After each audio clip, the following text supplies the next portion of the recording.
በእምድብር ሀገረ ስብከት 100ኛ ዓመት የወንጌል አገልግሎት መጀመርን አስመልክቶ የሁለት ቀናት ጉባኤ ተጀመረ።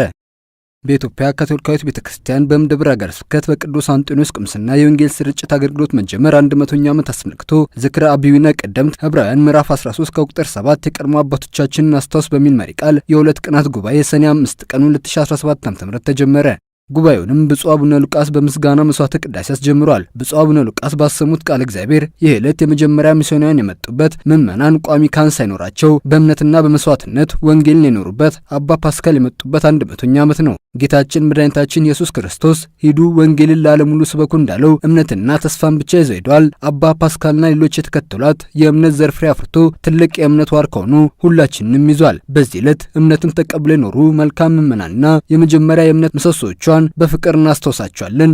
ዛሬ ይህ የምስጋና መስዋዕተ ቅዳሴ ጥሪያችንን ተቀብለን እንድንኖር እግዚአብሔር ይነግረናል። ወንጌል አያረጅምና በእኛ መታደስን ይፈልጋልና ሳንወድቅ ቅዱስ ወንጌል እንድንኖረው አደራ እላለሁ በማለት መልእክታቸውን አስተላልፈዋል።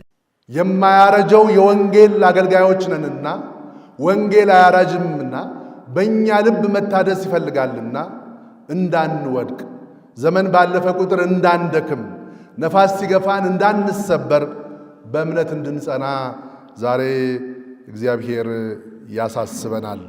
በዕለቱም የቅዱስ አንጦንዮስ ወጣት መዘምራን አዲስ የመዝሙር ልብስ በብፁዕነታቸው ተባርኳል። በጉባኤው የተለያዩ ጥናታዊ ጽሑፎች የቀረቡ ሲሆን የሶስቱ አባቶች ሚና በሚል ርዕስ ዶክተር አዜብ ታምራት፣ የአባ ፓስካል ሚና በሚል አባ አንጦንዮስ አልቤርቶ፣ የካናዳ ካፑቺን ወንድሞች አስተዋጽኦ አባ ቤኒ፣ የትሬንት ካፑቺን ወንድሞች ሚና አባ እንዳለ ኃይሌ እንዲሁም የኮንሶላታና የሰበካ ካህናት ሚና በሚል ርዕስ አባ ገብረ መስቀል ሽኩር አቅርበዋል። ጥናታዊ ጽሑፎቹ እንዴት ክርስትናው ወደ እምድብር ሀገረ ስብከት እንደገባና የእምነት ዘር በደም መስዋዕትነት የተከፈለ መሆኑን አሳይቷል። የዕለቱን መርሐ ግብር በውይይት በመዝሙርና በጸሎት ተጠናቋል። ሰላም ካቶሊክ ቴሌቪዥንም ለእምድብር ሀገረ ስብከት እንኳን ለ100ኛ ዓመት ምስጋና ዝክረ አብዩነ ቀደምት አደረሳችሁ ይላል።